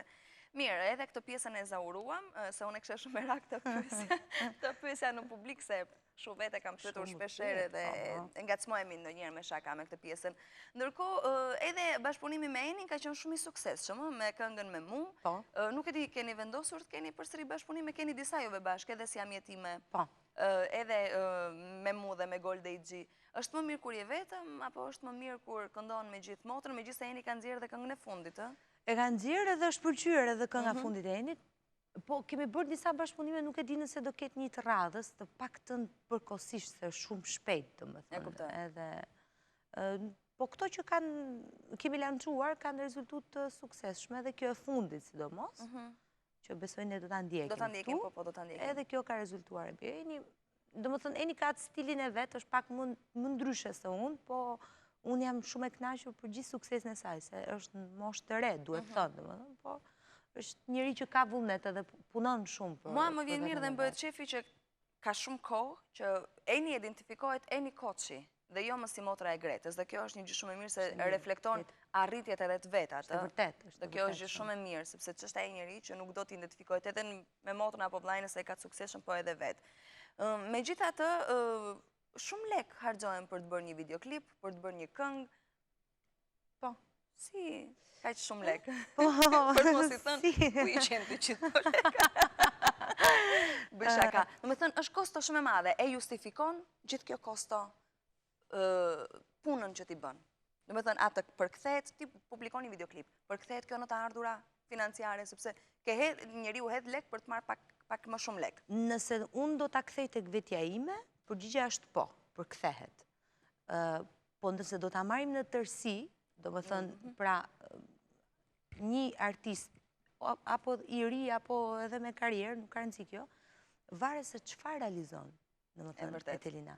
Dhe nga suksesi, sepse edhe të ardhurat më pas, pra ftesat në për koncerte, të qenit aktiv, edhe fitimi që merr mbrapsht, feedbacku, varet nga kënga e bukur, pra nëse nuk ke një material të mirë, varet nga këngëtari. A ka atë nuhatje artisti që të përzjedh materialin e duhur, se ti mund të dëgjosh 20 dhe zgjedh një që për ty mund të jetë e bukur, po ndoshta për veshjen e njerëzve nuk është e bukur. Muzika ka shumë shpenzime, bota është e showbizit në tërësi. Të paktën po flasim Shqipëri edhe pse ne jemi treg i vogël.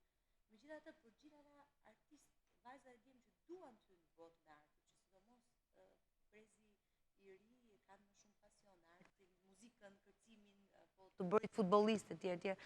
Të mbetemi te muzika, kush do të merret me muzikë, e para njëherë duhet të ketë yllin ballë. Kjo është një thënie që e thon shpesh rreti i sepse ti mjafton dhe këndon bukur. Kjo nuk mjafton. Duhet të flasin syt, duhet të jesh i komportueshëm me kamerën. I kam unë këto? Disa i ke. Ty s'kam dëgjuar ndonjëherë, duhet të provojmë, do ta marrim vesh më vonë, ta pim një kafe dhe të provojmë. Jam unë e intonuar, po nuk kam teknik në këndim. Ashtu pa jo mësohet, mjafton të kesh vesh se pastaj mësohet. Do një punë shumë të madhe, me që jemi te ty. Po nuk bëjmë dot këngëtar. Po ja them edhe të tjerëve, se kush e di sa njerëz na dëgjojnë që duan të bëhen këngëtar. Është shumë e vështirë. Është e vështirë. Dhe më pas gjithë këtyre cilësive që duhet i kesh dhe për zgjedhjen e materialeve duhur për të hyrë në treg, në një treg që është bërë i të mbushur sot, pastaj duhet kesh dhe financa, duhet kesh menaxhim shumë të mirë. Po nuk patë menaxhim ti shik këngëtarët, për shembull Rihanna apo Beyoncé, kanë një staf të tërë që merren me to. Do thënë është imazhi pasaj që shet, nuk ka lidhje më, për shembull çdo lloj këngë që të bëj Rihanna apo dhe Greta, sot njerëz do ta dëgjojnë, pak rëndësi ka a është hit si mas mire apo është më pak hit. Ama njerëz do ta dëgjojnë, sepse janë kurioz, është emri që vendoset fal një pune dhe kujdesi dhe menaxhimi ndër vite. Ruajtja edhe e pastërtisë së figurës, nëse shprehemi kështu, kjo është shumë e rëndësishme. Me koncertet ke qenë super e ngarkuar gjatë kësaj kohe. 7 marsin ku do jesh? Në fakt jam në zonën e Malësisë së Madhe, nesër edhe pas nesër. Po i bie hënë e martë. Po, e hënë e martë.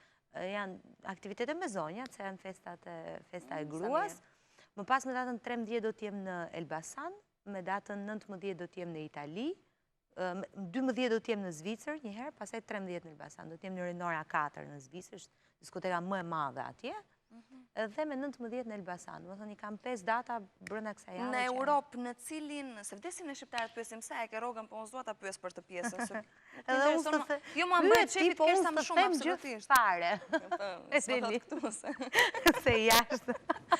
Po, dua të di, në vendet e në bashkimit Europian të Europës, ku juve ftojeni, Belgjik, Gjermani, Zvicër, Greqi, nuk e di, cili është shteti ku paguheni më mirë, do me thënë i cili për të dëgjuar këngëtarët shqiptar flas diaspora, sepse besoj se një zviceran do shta rastësisht mund ta dëgjoj ti pëlqej dhe të rivijë, në marketingu e ka këtë magji, përgjithsisht janë shqiptar. ku janë më të interesuar për të dëgjuar këngëtarët shqiptarë, në cilin shtet?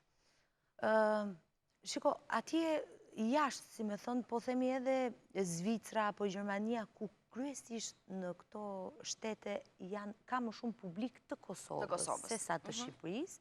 Për shumë Greqi, Itali, që unë i kam rrahur jashtëzakonisht shumë me koncerte, me data, janë publiki i shqiptar.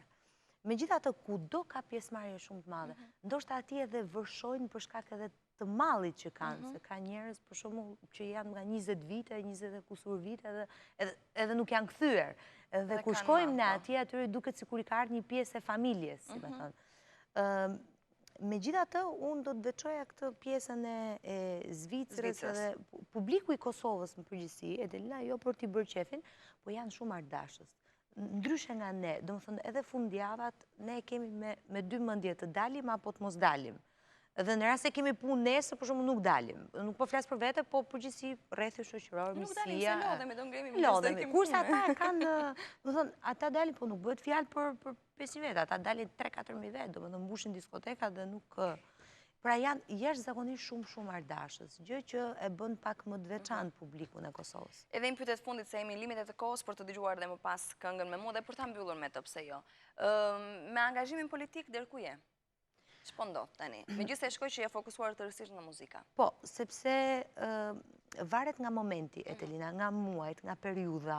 Do thënë, tani e shoh që është e nevojshme që unë të përkushtohesha në muzikë, pata një pauzë 5 vite, pata një angazhim në FRPD, që publiku është informuar, drejtova forumin rinor të Partisë Demokratike për një mandat, u bën zgjedhjet, vendosa të mbështes njërin nga kandidatët, e mbështeta, ai fitoi zgjedhjet e forumit rinor, u krye tashmë një fazë ku u përzgjodhen degët, jam në ndjekje, pra në dinamik, në ndjekje nga larg sigurisht.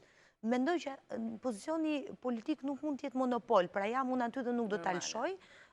Vinë prurje të reja që duan të japin kontributën e tyre, djemë dhe vajza që si konkretisht Belindi, një mik i imi shumë i mirë, që ka dhënë kontribut dhe vazhdon të japë dhe besoj se do ta kryej më së miri atë detyrë. Ka ardhur momenti që unë fokusohem pak te muzika, momenti që do ketë një garë tjetër në Partinë Demokratike, sigurisht që do garoj dhe do zgjidhem kur të vi momenti.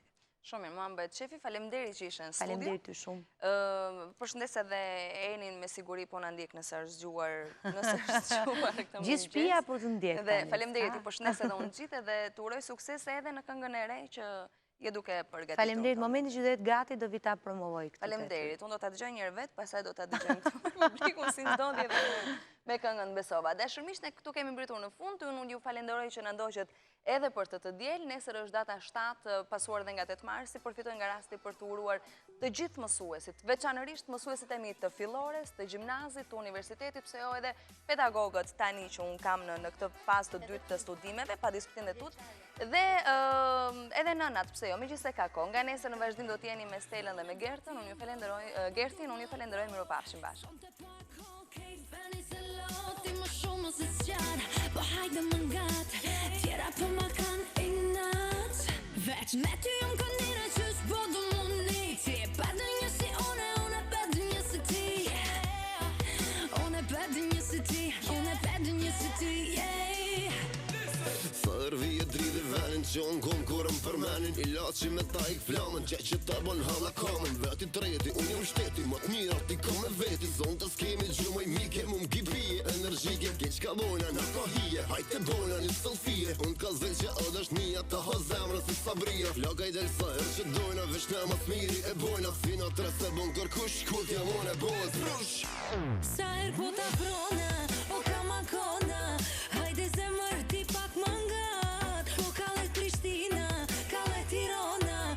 Hajde me mu e mos e shgat. Sa her po ta prona, o kama kona. Hajde zemër ti pak mangat. Po kalet Prishtina, kalet Tirana. Hajde zemër me mu e mos e shgat.